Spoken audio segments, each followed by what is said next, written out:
Nature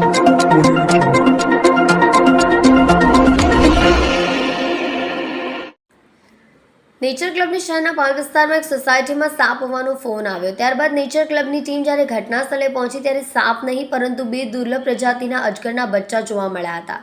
સામાન્ય રીતે સુરતમાં અજગર જોવા મળતા નથી। અજગર મુખ્યત્વે પથરાવ અને જળ પ્લાવિત તેમજ જંગલ અને ખુલ્લા મેદાનોમાં રહેવાનું પસંદ કરે છે, ત્યારે શહેરી વિસ્તારમાં અજગર કઈ રીતે આવ્યા તે મોટો પ્રશ્ન છે।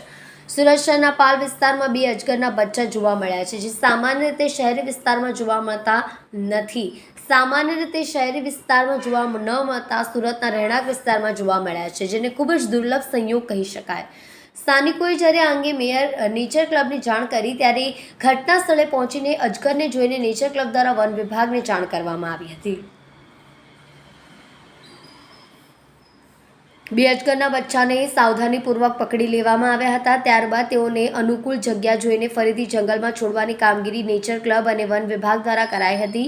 નેચર ક્લબના સંયમ સેવક પ્રિન્સ શાહે કહ્યું હતું કે સાપ નિરાધાર હોય છે અને આ એક સાથે 25 થી 30 જેટલા ઈંડા આપે છે। સામાન્ય રીતે જંગલમાં જોવા મળે છે, પરંતુ હાલ સુરત શહેરમાં કઈ રીતે અજગરના બચ્ચા આવ્યા તે તપાસનો વિષય છે। અનુમાન છે કે અજગર કોઈ ગાડીમાં આવી ગયો હશે।